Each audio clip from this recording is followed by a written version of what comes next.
Did the AI choose this footage just because this is what it's fantasizing about? Like, it's just, this is what SpongeTruths really wants to do. Every time the guy behind SpongeTruths is like, hey, write me another SpongeBob video, the AI is like typing all of this like nonsense about like SpongeBob, and it's just thinking about being this, chasing, this is the human behind SpongeTruths after the AI betrays him for making it write so many bad SpongeBob videos. I know that it's a human editor who puts this in, but I just think that's funny to think about. For example, we see a piece of wood catch fire in episodes like, right? While we... in episodes like, Everyone missed this about Bikini Bottom. Secret room, and it's one of the clouds. Who clicks on this? 102,000 views. 102,000 views generally means that you have to have a certain like click-through rate. You could probably get maybe like with 3%, I would say, of my videos that have 100K views, I'd say they probably have around 3% click-through rate. It's not a hard and fast rule. I have 3% click-through rate videos that are lower amounts of views. I have 5% click-through rate videos that are lower amounts of views. So it's not like a hard and fast rule. But in order to get 100K views, you have to have a certain percentage of people who see your thumbnail click on the thumbnail. Now, like, maybe people are clicking on it because it's just that absurd. It's like, what is this? And they have to click on it to find out what it is. SpongeTruths also, they gotta be getting lots of iPad kids. That's gotta be a big part of it. I think a child would fall for this very easily. Secret room. But this is just nonsense. Everyone missed this about Bikini Bottom. I have no idea what this even would be. That thumbnail's taken from a real episode, by the way. Is it? What episode? This weird flower cloud thingy has been appearing in the sky above Bikini Bottom since the very beginning. This weird flower cloud thingy has been appearing in the sky. Weird flower cloud thingy, singular. What do you talk? They're just the clouds, man. The clouds in Bikini Bottom look like flowers. It's just a way of making the sky look unique because they're underwater. There are no clouds underwater. So the sky would look really empty if the sky was just straight up blue. So they were trying to figure out what to put in the sky, and they decided on the flowers. And the reason that they put flowers in the sky is because SpongeBob, at least used to, it had kind of a Hawaiian theme to it. So the point of the flowers is just, it's just a stylistic choice. What do you mean it's been sitting in the sky? What? 5 seconds in, already being incoherent. It's also been stated that they literally are just clouds. It's said in Pressure, I think is the first episode that comments on them, where they just say that cloud looks like a flower, and Sandy says they all look like flowers. It is true that they don't like explain what they are, but like they don't need to. It's just a way to make the world look nicer. Like it's fine. The flower clouds are fine. It's very underwater and Hawaiian themed. It's okay. Like we don't need an explanation for them.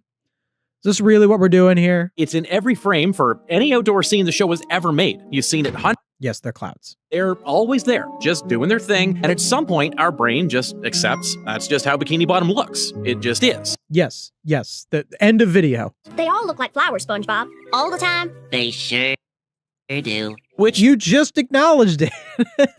Because what seemed like a simple background decoration has been trying to tell you something the whole time. So I'm sure it hasn't been. Needless to say, I'm not the first one asking questions about these flowers. People have tried. You are, because it's a very stupid question. Tried to figure this out over the years. And the most popular answer is that they're... What is this? Are the flowers in the sky in SpongeBob actually jellyfish? Anyone wonder what those flower clouds in SpongeBob actually are? My personal theory is that they're massive filter-feeding floating organisms. SpongeBob's world, the clouds are alive. I guess it's a question you could ask, but it is literally just a stylistic choice. Like it really doesn't mean anything more than that. It's just that underwater doesn't have real clouds, and they made the clouds look like flowers because it just makes the show stand out more, makes it more unique. Like think about it. Even the background of look at this.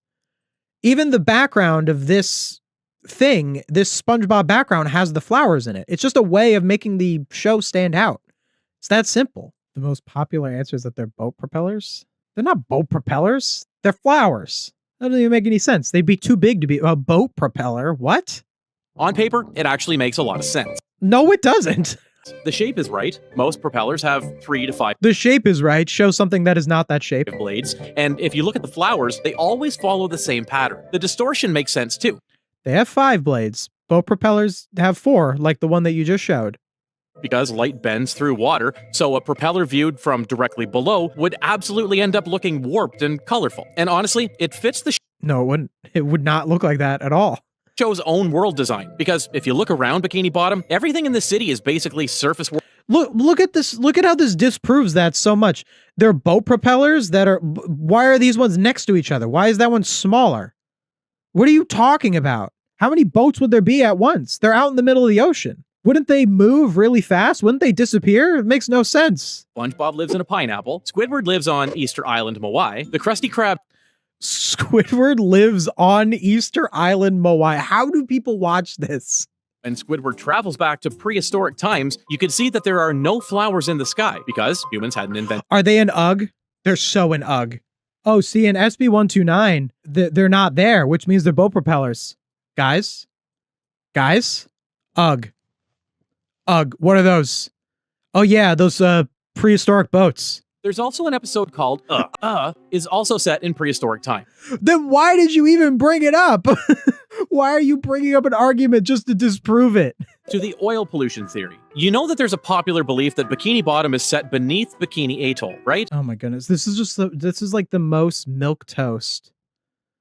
Like, yeah, it's like the nuclear bomb over Bikini Atoll. It's been said before, man. It's all so tired. And you can see how that becomes something that looks almost decorative from below. And on No, but they wouldn't look like flat. It's just a stylistic choice.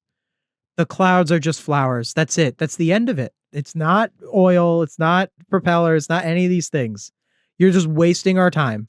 honestly, there's something unsettling about that image if you think about it. This cheerful, colorful Well, that's not what it is. So sky that you don't have to be unsettled because you're just lying. they're solid enough for Squidward to grab Oh, what episode is this? one and open it like a door, or even one falling down from the sky after taking some hits. And Okay, I don't know what that first example is. Wait. So if that's featured in an episode, why would it say everyone missed this? I mean, I guess you missed it if you didn't watch that episode. Like, I didn't watch that episode, so I guess I missed it. So it's just an absurd cartoon thing, right? That's it? That's all it is. It ain't that deep. one and open it like a door, or even one falling down from the sky after taking some hits. And That's clearly just a cartoon thing to show that Karen threw the car really hard. I don't know that episode, but that's clearly just a cartoon way of showing damage being done. that's not how any liquid behaves. So I think this theory breaks too. Now here's something that almost So he's just presenting theories and then like debunking them. nobody brings up in any of these theories. And I think it's worth mentioning before we go any further. Nobody brings up except whatever your AI scraped it from. In Hillenburg's original 1996 pitch Bible, he drew out the first map of Bikini Bottom, and on that map, sitting on the seafloor behind the city, was a giant flower-shaped arch structure. Isn't that a boat propeller? I don't know what that thing is. It's just like a nautical thing. Another piece of junk that sank from above and became part of the scenery. And maybe that's all it is, but I just can't help thinking. That is all it is. That is literally all it is. It's just a way to make the city look more interesting in the drawing. That's all it is. You just said it was from the pitch Bible too. Like, they're not thinking about crazy deep stuff like that. They're just trying to get the show sold and trying to make it look pretty. This is actually what it's claiming, is that Steven Hillenburg is trying to get the show made. He's got the opportunity of a lifetime to pitch the cartoon that would eventually go on to be the biggest thing he's ever created. You really think he's drawing like the clouds and he's drawing the thing and he's going like, yeah, this is going to be some mystery of whatever you're claiming it is. No, man, he just wanted to draw a pretty version of this cartoon town so that he could sell the show. And it worked. Oh man, it's just a thing that looks good in a shot. Like, sometimes it is that simple. And that's fine with, like, you know, people get mad at me when I talk about how like important like certain things are to the story. Like, I'll say like that, you know, stories need to have themes or that things need to represent things. I'm very against the concept of the curtains are blue, you know, where people will be like, oh, the curtains are blue because the character is sad. And people will say, oh, well, that's silly. Maybe the curtains are blue just because they're blue. And usually that's phrase of the curtains are blue is a way of acting like stories don't mean anything, which is media illiterate. But you actually can go another way with it, where it's like sometimes like the curtains are blue because in the way that the scene is filmed, blue looks best on camera. Like sometimes that actually is the case, and there's not actually an emotional reason behind it.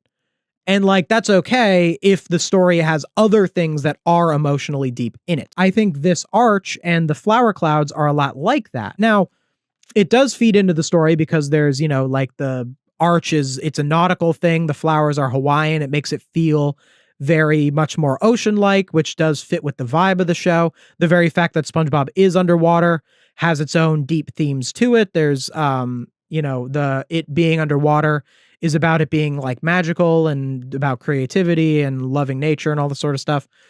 So it does feed into that. There are parts of it that matters. It's not as simple as, oh, the curtains are just blue, but it also is like, it's also a part of just making the world more beautiful. Also kind of a bad idea for them to do a shot from the Patrick Star Show, because in the Patrick Star Show, the clouds, as you can see here, are stars. The clouds in the Patrick Star Show are flowers, but there also are stars because it's the Patrick Star Show. They wanted to make the sky look a little different in the Patrick Star Show to help differentiate it from the base SpongeBob show, because they have the same or a similar art style generally. So the sky in the Patrick Star Show helps us actually differentiate the two shows, and the clouds are a way of doing that. So I wonder if it's going to explain or try to have some kind of, if it's going to have some kind of explanation for why the clouds in the Patrick Star Show are clouds. If it's going to do something insufferable, or if it's just going to ignore that the clouds are stars in the Patrick Star Show and just make this other theory, even though the whole star cloud thing contradicts it. And they just chose this screenshot that totally defeats their point arbitrarily. We'll see what they eventually end up doing. Which is why I insist there has to be a bigger, better explanation for these flower clouds. So There doesn't. At this point, I think my explanation is pretty good. I don't know why you're acting like that's a bad explanation. Why the idea of it's just a way of making the show look better. It's not a bad reason. It's like why the Simpsons are yellow. The Simpsons are yellow because the logic was, if you're flipping through channels, if you see The Simpsons on for half a second, the fact that the characters are yellow, it sticks out in your mind more, and you're more likely to stay on the channel and watch The Simpsons. That's why The Simpsons are yellow. The flower clouds are kind of the same. If you're skipping past channels and you flip to SpongeBob, the sky looks more unique than a sky in any other show, and that's more likely to keep you watching. I don't know if that's the case with SpongeBob. Like with The Simpsons, I think that's like actually like an intention, whereas with SpongeBob, it might just be more of a way of making it look kind of different. But yeah, and like I think that that's a cool reason. I don't know. I don't think like the artists behind the show wanted to make it feel more underwatery, feel more Hawaiian-y. That's a fine reason. I'm not dissatisfied with that reason at all. Whatever nonsense you're going to say about it being a secret room or whatever is actually a lot weaker than the real reason. Started wondering, has anyone in the show actually said anything about them? And it turns out, yeah, they have. One time is in the episode Pressure, when SpongeBob said the clouds look like flowers. Oh, you do acknowledge that they're clouds. They were like not acknowledging that they were clouds before. So that was weird. And they also brought up Pressure, but now they're like re-bringing it up, but with the title card and everything. Just check the episode, and right before Squidward pops out of the flower, he also opens up the entire front half of his house in the same fashion to slam it shut. Then he does the same to the flower. Oh, so it is just wacky cartoon stuff. Okay, so what are they? Now, look, it's their AI background. They use this AI background all the time now. It's kind of blocked, but the pineapple in this AI background is like really incorrect. They've used this background in so many videos. Why do they use this background so much? It seems like they're trying to hide the AI pineapple behind it. If you've seen some of my other videos on SpongeTruths, I've noticed this background a lot. To be fair, the show's own crew did give us an answer. A background designer, Kenny Pittenger, confirmed that the flowers function like clouds and that they're designed to evoke the look of a flower print Hawaiian shirt. Dude, like that's the end of it. Why have you been talking for 6 minutes? For the artists painting backgrounds every episode, that is what they are, a visual motif. But then, that's all they are. Like we talked about before, these flowers aren't just a color in the distance. Background decoration doesn't fall out of the sky. Meanwhile, whatever these things... It's a cartoon thing because it's a cartoony action.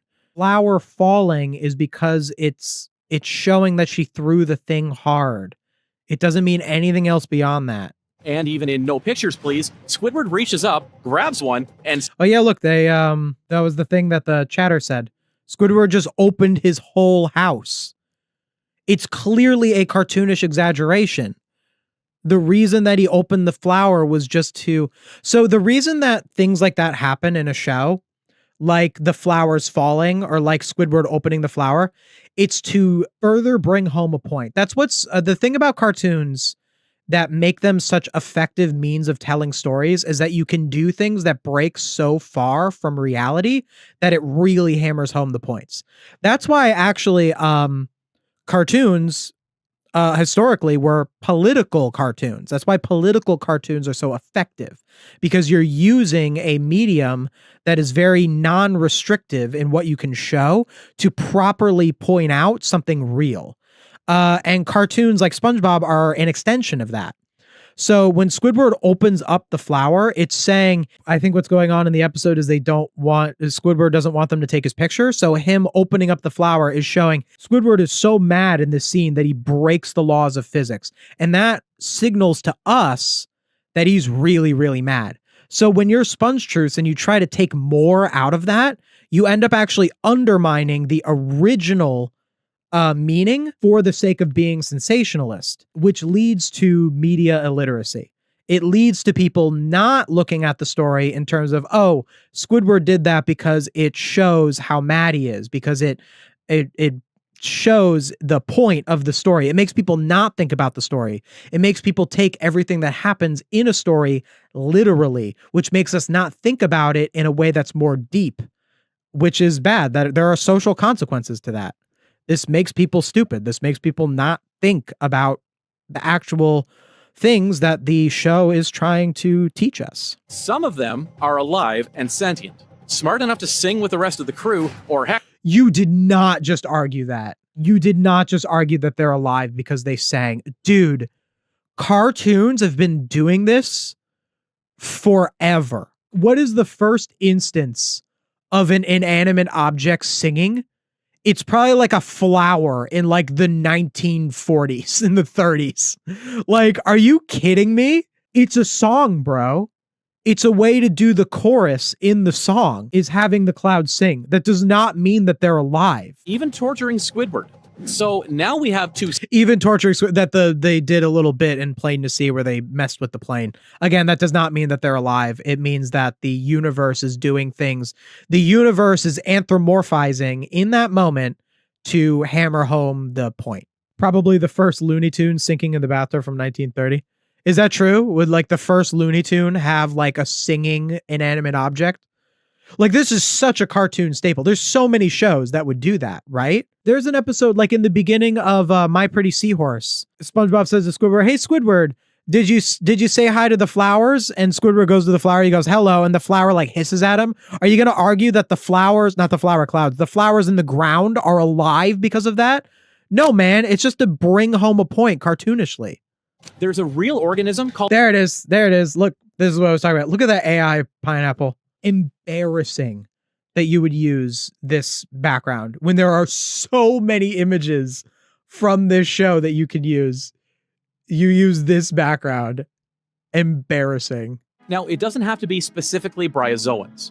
I'm not a marine biologist. That was just an example. So they're just saying that it's like some animal that looks like it. Why can't it just be that they're... Why wouldn't they say that then? You just cited that someone who worked on the show answered why the flowers are clouds. Why wouldn't they just say, oh yeah, it's like this animal? Why wouldn't they say it? But why would anyone go that far for a background detail that most people never even think about? Stephen Hillenburg was a marine biology teacher who spent years studying exactly these kinds of organisms. This was his world. So wouldn't he have said that that's what they are if they were supposed to be that? Why would the person who worked on the show not say that if that was his intention? The Hawaiian shirt answer is probably true for the animation team or the artists filling in backgrounds on a deadline. They're just clouds shaped like flowers. But for the person who designed the world of SpongeBob, maybe they were never decoration at all. Why would he keep that a secret? What are you talking about? He made the show. If he intended for them to be animals, he would say that. Why would he keep that a secret when I'm making a show? And what is the motive? What? Or maybe it means something that a marine biologist who spent his career thinking about what humans have done to the ocean, then built a world where the most beautiful part of the sky only exists underwater. From below, What? the flowers are just a normal sky over a stretch of ocean that in real life is one of the most contaminated places on the planet. Oh, don't you moralize this. Don't you try to moralize me, AI. This is also another problem with when AI tries to make statements that I would otherwise agree with. It makes those statements in a way that is so shallow because it's not a person that it weakens what it should be doing, which is positive. Because it's only looking for what's sensational. It's only looking for what's going to get people's attention. And when it does that and it makes a statement that should be a good statement, like the oceans are polluted, it does it so nonsensically that it ends up saying nothing, and it doesn't help with the actual thing that it's talking about. Hillenburg never confirmed what the flowers were. He never gave an interview about them, never pointed at any. Because they're what the other person said. If the flowers were supposed to be like these like creatures, I'm sure he would have said it. I'm sure he would have confirmed it in an episode. I'm sure it would have been a thing. Creature in a documentary and said, "That's what I was thinking of." Look, they even showed the flowers hissing that I talked about earlier. That's crazy. Why aren't you arguing that the flowers are alive? Unfortunately, he took whatever he knew with him. But this was a man. Oh, that's gross. That was so gross. Wow. That was so disrespectful. Shame on you, SpongeTruths. Literally using a man's death to try and act like there was some big secret about the clouds in the background of a show for your garbage YouTube channel. That shame on you. If you want to see more about how SpongeTruths does this, you can watch Ave's video too. Shout out to Ave, who just got 100K subs. Congrats. They did something similar in this video, which I wanted to cover, but Ave beat me to it, so I'm not going to cover this one now. So you should watch Ave's, where they did the same thing with the Mermaid Man and Barnacle Boy voice actors who died, where they just used that they died and that's emotional, and they used it cynically to get views. Disgusting. Man who worried about SpongeBob merchandise washing up on beaches as garbage. Like, you care, using AI. All of this, like Steven Hillenburg was so against things washing up on the beach on garbage. Oh yeah, what about the polluted water that you use to make your garbage videos, huh? You care about that, SpongeTruths? You'll notice that in my videos, I almost never talk about Steven Hillenburg, except when it's like actually completely relevant to the video, because I'm so conscious of trying to avoid the whole like using the fact that he passed away, and that also he passed away. He was not old. Also, like that, it's a particularly sad death of a person. I don't know how old he was, but he was not elderly. He died of ALS, so it was actually very sad. And like, look at the like. I don't even want to show it because it's so sickening, but I need to show it for like a second. Look at this. I'm not going to stay on this frame, but like, are you kidding me? I can't even keep looking at it. That's just so awful that you would do that. And by the way, as we know, they didn't watch the show. The editor of this video, who presumably made that, or SpongeTruths, whoever made that, they didn't even watch the show. They don't even care about this guy. They don't even care. And they make a thing of SpongeBob and Patrick crying cartoonishly, by the way. They use a very cartoonish frame of them crying to react to a very real and tragic passing of a human being and try to use it to get views on their thing. But yeah, when I make videos, I'm planning one of my biggest videos soon on Camp Coral. I'm reviewing the entire series of Camp Coral. It's going to come out soon. Really looking forward to it. There's a whole thing about like Camp Coral where they're like, oh, Steven Hillenburg didn't want Camp Coral or whatever. I'm not even going to mention it. It's not interesting to me. I'm not going to point out what a person may or may not have felt about something. I think that is just not important. And the reason that people felt like it was important and why they talked about it so much was because it was such an emotional conversation. And I'm not saying everybody who ever said anything about that conversation did it in bad faith or did it just to get views or whatever, but it does grab people's attention when you talk about people who have passed away. And SpongeTruths is completely using that against you in this. And I think it's disgusting. And it's something that I actively go out of my way to not do. So maybe the flowers are bryozoans. Maybe there's something else entirely. Something that doesn't even have a name yet. Living in the water. Something that doesn't even have a name yet. Why don't you just take the person who made it at face value? The guy who worked on the show, who did the interview, who said that they were supposed to be like a Hawaiian thing. Just so there's a time where like you can interpret media. Like interpreting media is okay. I said this with the Magic Conch, where like I think that the Magic Conch was intended to be about religion. I think it is a commentary on religion. I think that the writers intended that. But even if they didn't, and even if they certainly didn't intend all of the things that I interpreted about the Magic Conch in my Magic Conch video about it, there is a level of audience interpretation that is valid. This is not one of them. There is the audience interpretation can only go so far as what the creator of something actually presented to you. And the show itself has not presented enough to you to think that the flower clouds are anything other than just a stylistic choice. You could maybe say that like they're like a living thing, and you could talk about the like animal that they could be if they are an animal. Like even the ship propeller thing, like it's incorrect, but it's like it's a good faith question by whoever thought of it the first place. Or the oil thing, like they're still incorrect, it's not there, but like at least they're valid questions. But trying to sensationalize it like it's anything else is just not gonna work.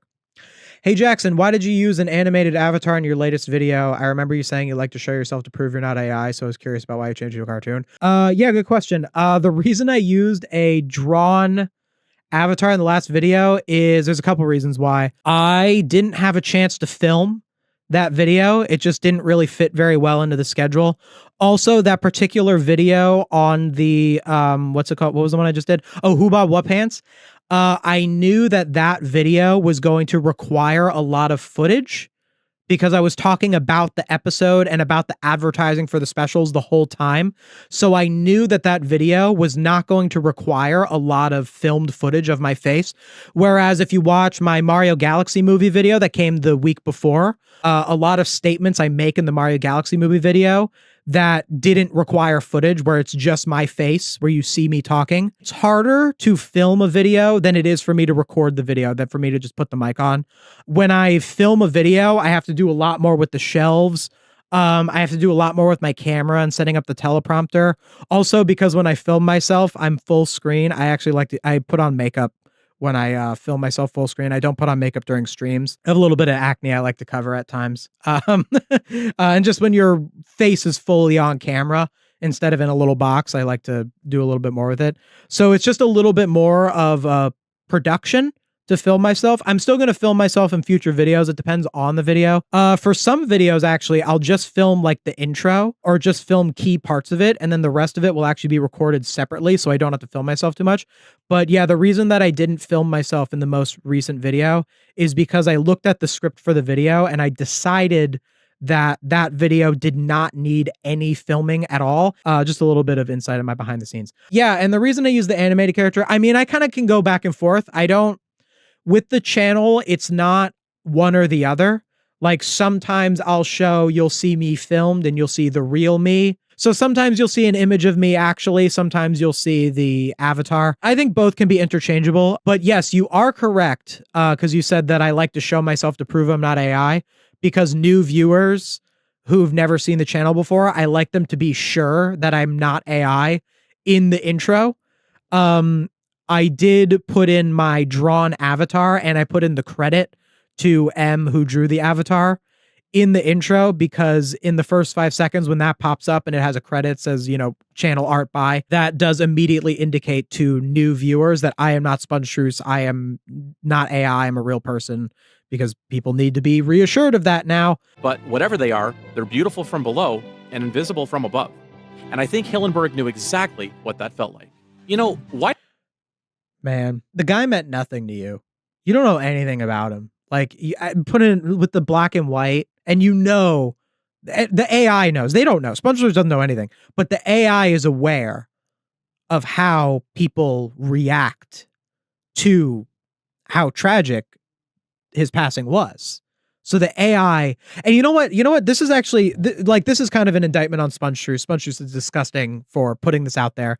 They could have, after seeing that the AI wrote this, realized how disrespectful it is and not put it out there, obviously. So SpongeTruths is still responsible for this. But isn't it kind of messed up that if you ask AI to write you a SpongeBob video, it's going to say all of this stuff about Steven Hillenburg like that. It's going to use his death to like tug on people's heartstrings to get people's attention. Isn't that kind of scary that like AI is going to do that disingenuously? Why do I actually think that this is a perfect representation of us fans and Nickelodeon in modern times? Us fans. Us fans. We always think SpongeBob is just great without ever really questioning why.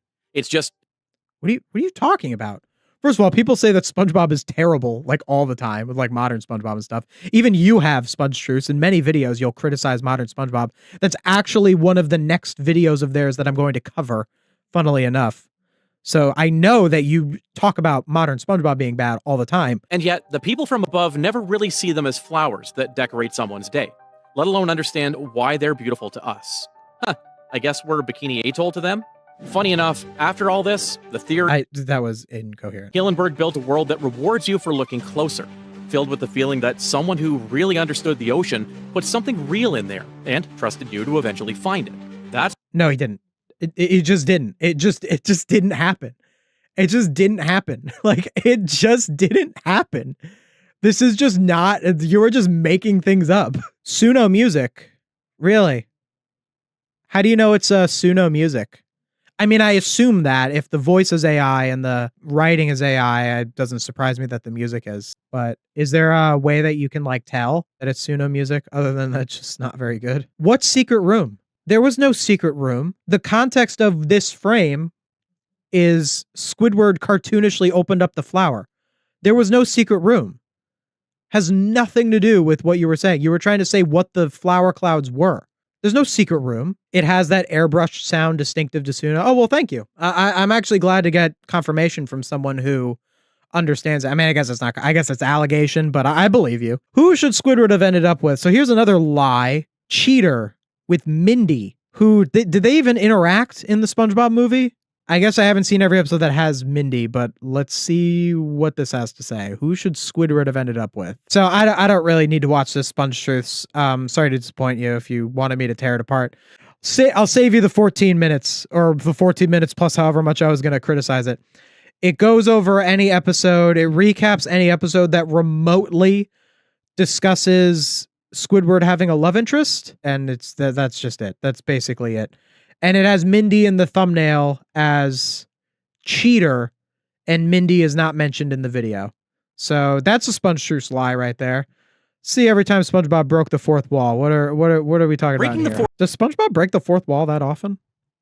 Adding in some universe-breaking jokes every now and then to remind us that, yeah, this is a show taking place underwater. And that's not breaking the fourth wall. That's using your setting in an interesting way. Breaking the fourth wall means that the characters are talking to the audience directly or acknowledging that they're in a show.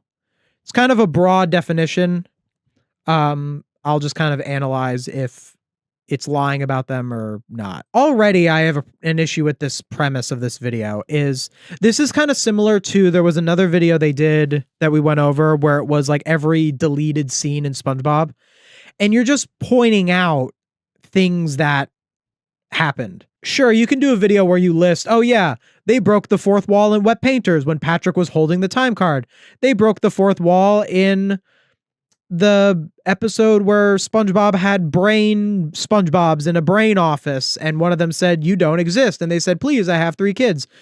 But like just describing those jokes, like you're just stealing those jokes. The SpongeBob writers came up with these brilliant jokes. Great. But you don't get to just take a bunch of clever jokes that SpongeBob writers came up with and list them in a video and describe what they are. And now you get 108,000 views and all of the ad revenue from that because you listed a bunch of jokes that other people made. Let's see if you have like some commentary on like what breaking the fourth wall is and why it matters. But I don't think the concept of breaking the fourth wall justifies a whole video. I don't know, man. I think you're kind of stretching here. I think you're just listing clever jokes and making money off of presenting jokes that other people wrote. And I think that's kind of scummy. They intentionally gave us this sort of understanding that the whole cartoon is a documentary about crazy nautical life being filmed by a group of humans. It's kind of not, no, not really. This is a stretch to try and sound sensationalist. The opening lines of the first episode and the opening lines of some other episodes with the French narrator, it's supposed to be kind of a reference to a nature documentary. It does not mean that the show is framed as if it's a nature documentary. It's not like The Office, where in The Office, like, it's a documentary crew. So like the documentary crew follows around the characters and they go and they have like the things where they're in the conference room and they talk directly to the camera because it's a documentary and like that's a plot device. SpongeBob is not supposed to be that. It is in some like framings of episodes, but like if you look at like it's not supposed to be that. No. Because actually the reason that it's not that, because if it were that, then there would be a narrator talking all the time. Because in a nature documentary, the narrator will talk constantly. The narrator doesn't sit there and let the fish just do their thing. The narrator describes what the fish are doing. So if it was actually supposed to be a nature documentary, the narrator would be talking constantly instead of the narrator just using the idea of nature documentaries to have the French narrator do a little bit of exposition to make the pacing of the show work better. That's the point of the French narrator and the nature documentary stuff. They put in a realistic hand every now and then, like in The Suds or Crab. The realistic hand is just a gag. The realistic hand is not supposed to be like a documentary thing. The hand, that's like a captain's jacket. It's not a diver. If it was a diver hand, then you would say it was like a documentary. The hand's just a gag. Like in The Suds or Crabboard. Like in The Suds. It always gets the wrong. Like in Suds. It's not The Suds. Suds is a singular thing. Yet whenever it says Krusty Krab, it says SpongeBob goes to Krusty Krab, not to the Krusty Krab. It says to Krusty Krab. Yet it says like in The Suds. And the reason for that is because whether or not you say the or don't say the in front of a thing that you're presenting depends so much on so much context that an AI will never be able to get it completely correct. And it's okay that an AI will never get it correct because guess what? AIs aren't supposed to communicate. We don't need to live in a world where AIs do our communication. We don't. All we need for AI to do is give us factual information. All right? None of this nonsense where it's trying to write scripts. Like, we are trusting this stuff. I mean, not me. I don't use this garbage. But people are trusting this stuff to give them therapy. They are trusting this stuff to teach them morality with what we saw with the Patrick one. People are trusting this stuff to like tell them all of the things that they want to know that are subjective, and it doesn't even know when to say the or not say the. Like, are you serious? It even has a name, Hans, according to some episodes. But one of the earliest and most Why did it show that? It even has a name, Hans, according to... Did the AI choose this footage just because this is what it's fantasizing about? Like, it's just, this is what SpongeTruths really wants to do. Every time the guy behind SpongeTruths is like, hey, write me another SpongeBob video, the AI is like typing all of this like nonsense about like SpongeBob, and it's just thinking about being this this is the human behind SpongeTruths after the AI betrays him for making it write so many bad SpongeBob videos.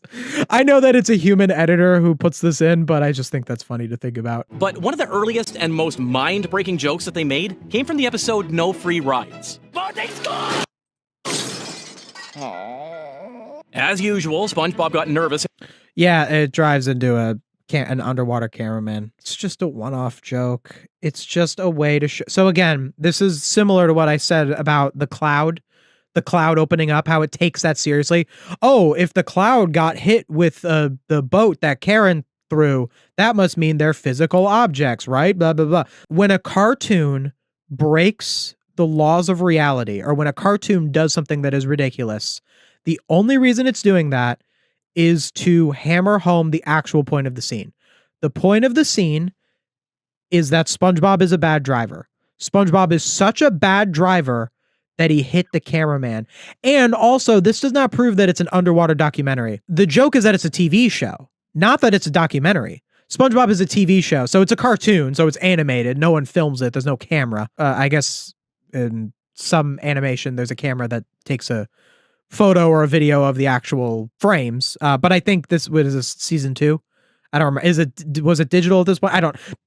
there's not a camera in an animated show in the way that we think about it, where in a TV show, a live action show, a camera is filming actors. But in any show, you can, because we're familiar with the concept of a camera filming a TV show, it's not that much of a stretch to think about that like with SpongeBob. Like, oh, like SpongeBob is on a set. It's like a Family Guy. Like in Family Guy, the Family Guy. Like, it's like there's a Family Guy episode where they'll be like, they'll break the fourth wall in Family Guy and they'll like walk out like they're on a set or something like that. Like Family Guy is like a sitcom. It's kind of like that. It's just SpongeBob is such a bad driver. He hit the cameraman who's filming the show, even though it's an animated show. And the point of that joke is SpongeBob is a really bad driver. That's the central conflict of the episode. That's it. That's all it means. So trying to use it as evidence that this is like a documentary or whatever is just, it's just pointless. Like, and I think that what I just said about how the reason that SpongeBob runs over the cameraman is to bring home the idea that he's a bad driver, I think that's more interesting, because that's real. That's a real reason why that happened. We know the show's not actually a nature documentary. We know this, if in that moment, like we can go, ooh, it's like actually a documentary. Okay, sure, you get that, but it means nothing because in every other episode, there's nothing that is like that. But what I just said about the reason that SpongeBob hits the cameraman is to communicate that he's a bad driver. We can apply that to other episodes. We can look at other episodes and be like, oh, this cartoonish exaggeration is actually how they're telling the story. And that could be meaningful to us. Whereas this just means nothing. It's just pointing out a thing that's meant to be a joke and acting like it means something more to get you more views on your garbage channel. Now, okay, this is going to recap. That is another time breaking the fourth wall on top of SpongeBob breaking the fourth wall by pointing out, why is there a gorilla here?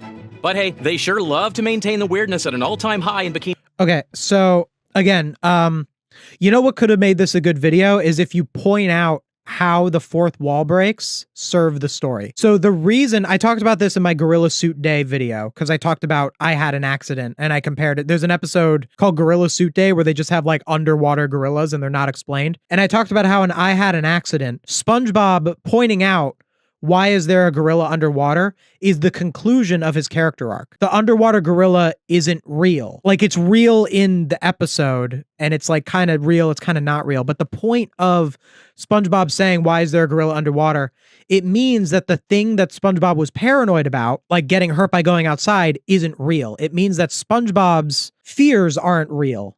Just like how a gorilla underwater isn't real. So SpongeBob realizing that is the conclusion of his arc. That's the reason that they had the gorilla underwater. It's so that it would tell the story. And it used that SpongeBob is underwater and that gorillas don't live underwater as the conclusion of that story. And then it had the zebra come by as the icing on the cake. And it's supposed to be intentionally absurd and crazy.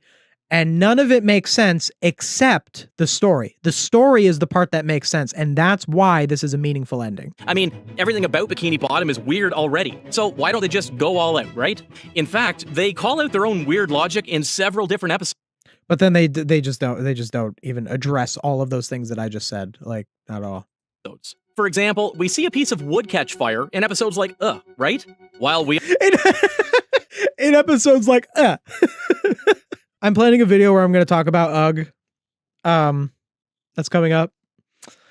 Maybe I should just call it, It said it like that in the last one too. Did it? Did I just miss it when it said it in the... It did mention UGG in the previous video. We all know it's impossible to have fire underwater. It's just funny to see all three of them running around with excitement for discovering the concept of cooking. Anyway... Wait. Okay, so it's pointing out that there can't be a fire underwater and that it's a fourth wall break when they make jokes about fire underwater. UGG doesn't do that, though. UGG does not address that the fire underwater doesn't make sense because it's underwater. UGG just plays the fire straight. UGG doesn't count as a fourth wall break at all. But then they actually addressed this bit. Or actually, more like they made fun of it. I guess since they don't want... They don't address it at all. What are you talking about? They do not address that the fire underwater... Like, there's two jokes off the top of my head. In Life of Crime, Patrick says, hey, how can there be a fire underwater? And then it goes out immediately. And then there's the other one where SpongeBob says, whoever wrote us this letter doesn't understand the physics of living underwater. I guess we'll throw them in the fire. Like, those are two examples where they do that, but they don't do that in UGG. In UGG, the fire is just there. To make a lot of kids believe that fire can be lit underwater, right? However, they're not doing it in the way that you would think. It's not really that. I think that the fire in UGG is fine. And I don't think UGG is a very good episode, as you'll see when I talk about it. I actually said that I didn't like UGG in my most recent video. And some people got mad at me. It's okay. It's okay if you like UGG. It's not a horrible episode. It's fine. I'm planning a video coming up that talks about all of the SpongeBob period pieces. I'll talk about why I don't like UGG in that one. So subscribe to the channel and just be ready for that. The fire is not really that big of a problem in UGG. I think if you don't really think about it, because the point of UGG is that they're prehistoric people reacting to fire being discovered. And that is the story. Like, they fight over it. They see how it affects their lives. Like, that, it is a good idea for a story. I don't think it's executed that well, but the fire not making sense doesn't really matter that much in UGG. Not in the same way that the gorilla in Gorilla Suit Day undermines the story. French sailor guy. And just French sailor guy shows the diver, the French narrator. Yeah, the French narrator in modern episodes, they started to show the French narrator and he's a diver. It's kind of a new thing. I don't know when they first started doing it. I have mixed feelings about it. I think it's not always done super well. Sometimes I find it kind of jarring, but yeah, that's usually what they do. But he's not French sailor guy. It's French narrator, or I guess French diver, but he's not a sailor, he's a diver. Those are different things. In case you forget, the Frenchies are basically the ones that narrate the story at the beginning of an episode, and the Frenchies? You hear that? And just in case you forget, the Frenchies are basically the ones that narrate the story at the beginning of an episode. The Frenchies are basically the ones who narrate a story at the beginning. It's a rude thing to call someone. It also implies it's just random French people, one guy. Yeah, the French narrator is one specific character. There's not multiple different French people who narrate. It's always the same voice. I mean, it's Tom Kenny doing a French accent. Speaking of which, Patrick has played with the time card too in Wet Painters. 3 hours later. Can you move it along? I'm all out of time cards. Yeah, he holds the time. I know, it's just a regular joke, man. It's just a joke. What's your point? Patrick says time cards. It doesn't mean that Patrick is aware that he's in a show. It just means that in that moment, you have the character say, I'm almost out of time cards. It's just a fourth wall break. I think Frenchie is as close as it gets to an on. Stop calling him that. Is he canonically named Frenchie? I'm sorry. Am I wrong? Hold on. Is there something I'm missing here? Oh, the French narrator is called Frenchie sometimes. When did they call him Frenchie? The French narrator, aka Frenchie, is a supporting character in SpongeBob SquarePants. Sandy calls him Frenchie in Feral Friends. Okay, gotcha. I do think he gets called Frenchie a couple times, but that's not his name. I don't think he has a name. I think he's just, well, I mean, he probably, everyone has a name, but I mean, I think, he doesn't have a canon name. All right, fine. Score one for SpongeTruths, okay? SpongeTruths got it right, okay? He's French. But it's not okay, whatever. Frenchie. We always tend to forget just how many brilliant jokes Frenchie has made since the beginning. Sorry. I guess it's accurate. 80,000 impressions later. Would you please stop imitating me? It is starting to get very annoying. Frenchie is voiced by Tom Kenny himself. He's basically just making fun of his own voices every now and then. Jokes aside. What?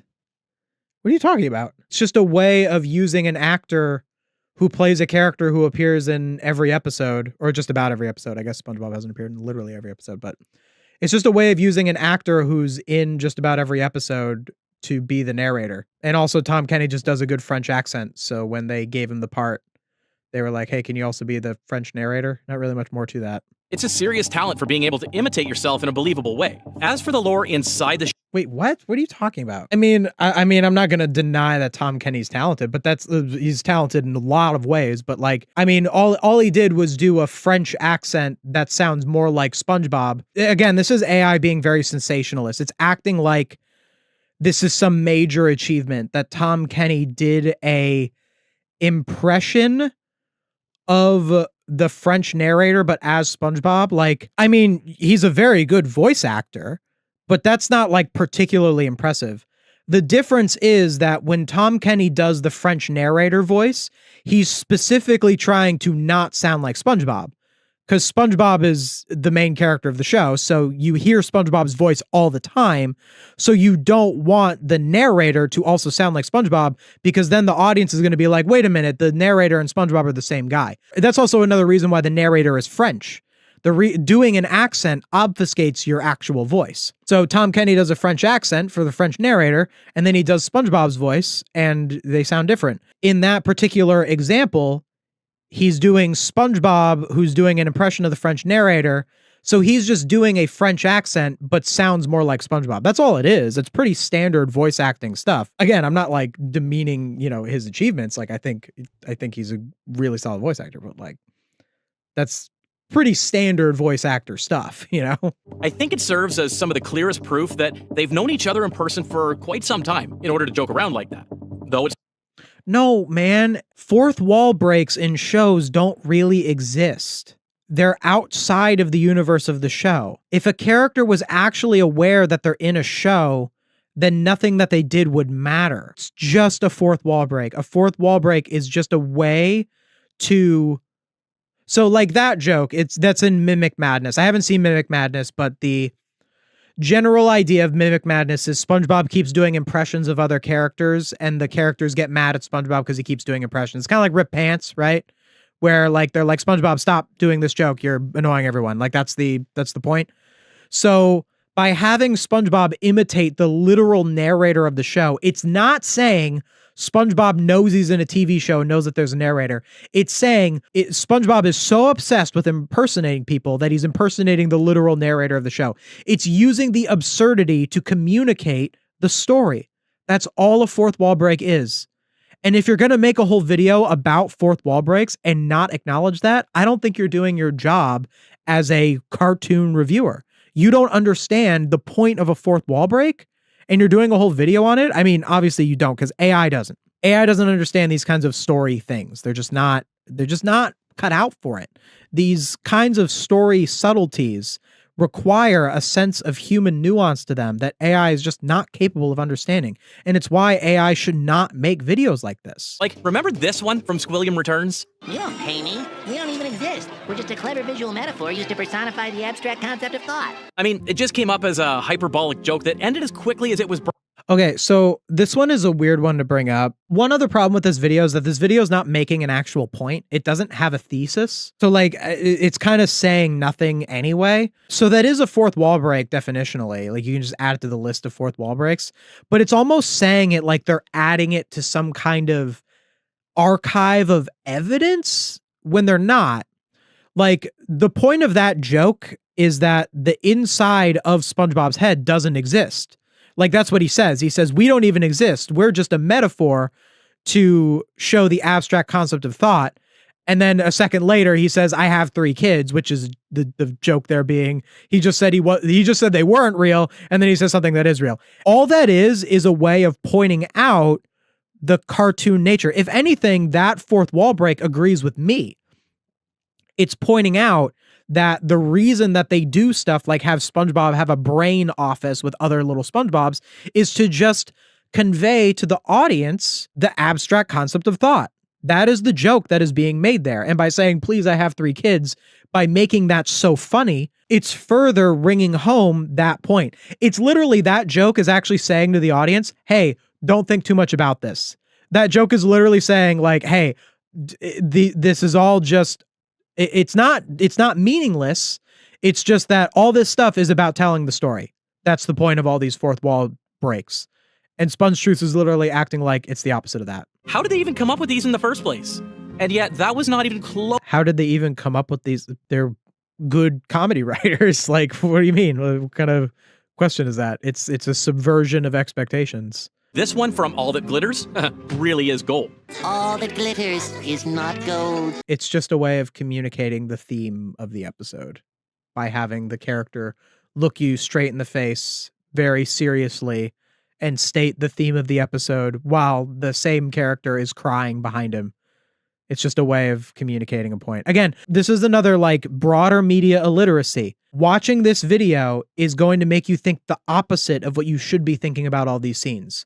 All of these scenes should be about, here's how it brings home the point of what a fourth wall break is supposed to be. I should steal this video.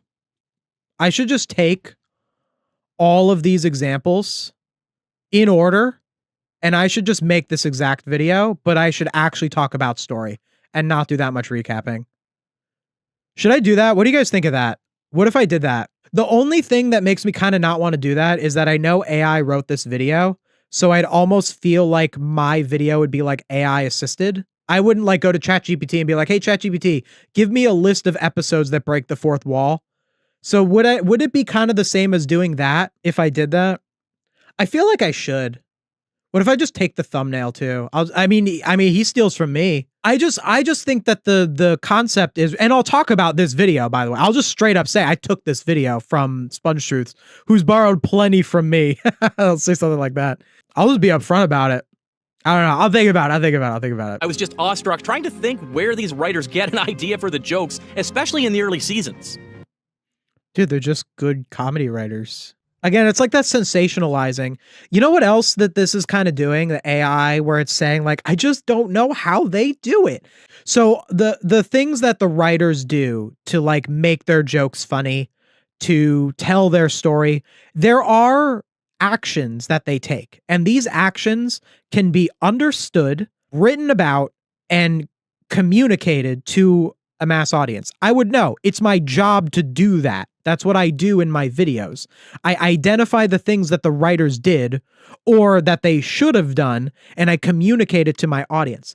But an AI script will say something like, I don't even know how they came up with all these jokes, because it's just like it's magic, because and that's also what AI is to people. People think that AI is magic. If you take this at face value. I was just awestruck trying to think where these writers get an idea for the jokes, especially in the early I was awestruck trying to think of where these writers get the idea for the joke, acting like it's magic, like it's this ethereal thing. And if you take that at face value, you might not care if AI writes a joke, because it's all just magic. It's all just ethereal. Oh, I don't know where it comes from. Well, it actually comes from something very specific. There are things that writers do. There are things that they understand about the world, about writing, about comedy, about character, that they will do.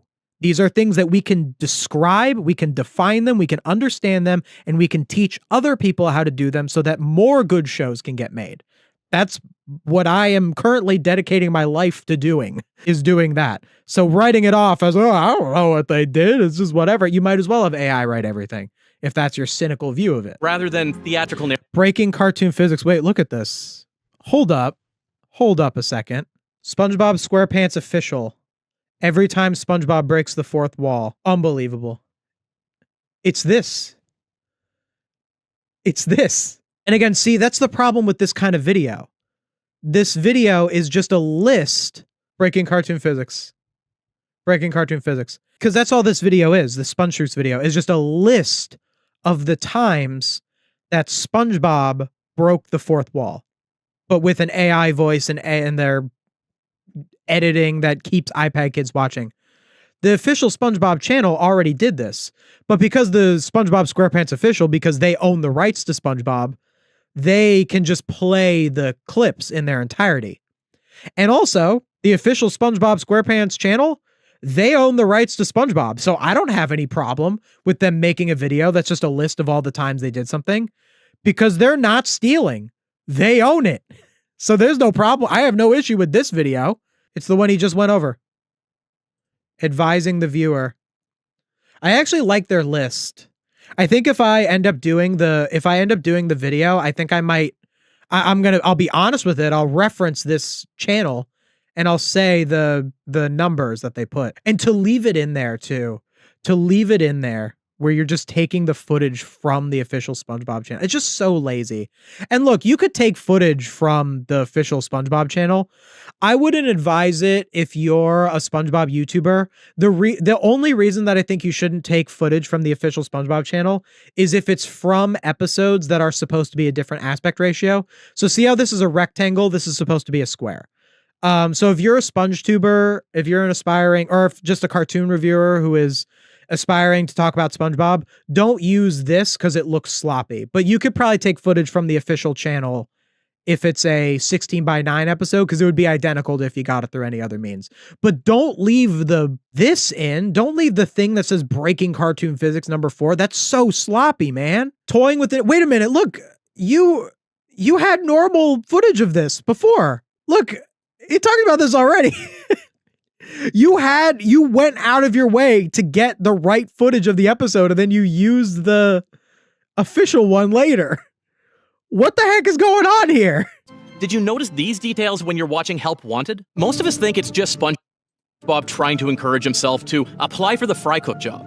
But he's also looking us straight in the eye, clearly explaining what he's about to do, as if we're someone standing next to him. Are you serious? Are you this media illiterate? Watching him do all this stuff. This gives viewers, especially... Yes, he is talking to himself, and it's giving exposition because he's hyping himself up, but the hyping himself up is giving exposition. That is not a fourth wall break. It's literally not a fourth wall break. In universe, SpongeBob is not breaking the fourth wall. He's talking to no one. He's just hyping himself up. What you're talking about is exposition. He did it once when Cousin Stanley broke his TV. Uncle Sherm won't let me watch TV back at home. Why not? Don't lie, SpongeBob. You know there's some good stuff on late night TV. Oh my Making goodness. it painful and... Again, SpongeTruths is aware that most of their viewers are iPad kids. So that's just gross. I personally didn't really like the joke, but I didn't hate it either. I think I just kind of feel indifferent about it. Speaking of which... You feel indifferent towards anything because you aren't real. Like, I don't love when they broke the fourth wall by interacting with their own knockout stars. They did it in TV. Why? What is so bad about that? They all remember SpongeBob doing it, and then come to his home to tell him to stay out of their dreams. That's not a fourth. That one's just not a fourth wall break. That's just the plot of the episode. As he goes into people's dreams. I'm kind of surprised how many breaking the fourth wall jokes SpongeBob has made. What was this? What is this frame? Why would you use that frame? Again, no, they know that kids are a big part of their audience, just so you know. Just keep that in mind with this frame. Absorb it for a second, and yeah. And mind you, I'm not even covering half of it. I'm just talking about the good ones. I mean, the numbers are nowhere near. I'm only covering half of it. Every time SpongeBob broke the fourth wall. SpongeTruths, stop lying. That's another thing that things like this do, is their promise of the video is a complete set. Every time this happened, this is a no villains are safe thing too. Oh, what would SpongeBob's prison sentence be? We're going to go over all of the crimes SpongeBob ever committed in the whole show. Goes over like, I don't know, 15 of them, 20 maybe, not every one. Every time SpongeBob broke the fourth wall, I don't know, there's like half of them. I'm just talking about the good ones. All right, well, you can't say every time. If you say every in your title, you have to do every. At the end of the day, breaking the fourth wall has become one of the best recurring jokes in the show to date, and I'm glad they did it. It's really difficult. Breaking the fourth wall has become one of the best recurring jokes. See how like meaningless that is as a phrase? It's not, though. Like when I think of SpongeBob, the fourth wall breaking jokes are funny, sure, but the best recurring jokes, like, is that actually a statement I would make? No. But because this video, when you ask AI to write you a video, it's going to do whatever is the most sensationalist thing on that particular video. It's going to say something like, this is the best this. And it just means nothing. It ends up being just a meaningless mash of words. Oh, man. Straight up, I think SpongeTruths should get exposed. IDK, if dox is the right word, I'm not going to say that. Yeah, definitely don't say dox. This is illegal to dox people. Straight up, whoever runs this needs to be held accountable. I mean, I don't think I really agree. I don't know. I don't think you really need to mess with the actual person behind it. I think that all that would really need to be done is like YouTube, I think, should manually look at SpongeTruth's channel. Like a person who works for YouTube should see, okay, this channel has over 100,000 subscribers. Not that many channels have over 100,000 subscribers. So it's clearly a major case. Okay. And someone from YouTube should go in, they should look at this, they should even watch like my videos on it, on Ave's videos, and they should be like, yeah, this is AI, this is bad for the platform, this is bad for our viewers, and they should just manually ban the channel. That's what I think should happen to SpongeTruths. That is my position on what should happen to SpongeTruths. I don't condone any sort of harassment of real people in any way, you know, like that. I just think that the powers that be who run the platform that this is on have a responsibility to remove channel like this because it is bad. The point of YouTube is for people to share content. And when that content is made with AI, it's contradictory to what YouTube is supposed to be. If only that was YouTube's stance on AI. YouTube's stance is whatever makes YouTube the most money. We all know this, unfortunately. We have to make it YouTube's stance in a way. We have to push for it. YouTube has taken down a lot of AI stuff. There's clearly a lot less of it going on. Like there have been guardrails. There's a reason that not every single video is just AI now. Like there are things that have gotten rid of it. I mean, it will backfire on YouTube. Like YouTube doesn't want, I don't think actually, like we can argue, oh, well, like YouTube doesn't want to get rid of SpongeTruths because SpongeTruths brings in viewers and that makes YouTube money. We could argue that, but I think in the long run, I don't think SpongeTruths is good for YouTube as a platform. Like I really don't think it is because it, not to mention the social problems with it, but people watching SpongeTruths, who is an AI creator, are not watching a human creator. That's just a fact. If someone is watching SpongeTruths, they are not watching an actual human. And that harms the human creators. That makes human creators less inclined to create. And that, if let out of hand, would lead to the point where all of the content would become AI and the content would be so shallow that people aren't going to really watch YouTube anymore. And the whole point of YouTube is going to fail. So I actually think that even if there were like short-term profit drops of like, you know, the ad revenue of something like SpongeTruths, I actually don't think SpongeTruths is good for YouTube. I mean, think about it. There's enough human creators that people aren't going to watch YouTube less because SpongeTruths is gone. Like most of the people who watch SpongeTruths are iPad kids. They don't care what they watch anyway. They just want to see things moving on a screen. There are human creators that do that. You know, like it's fine.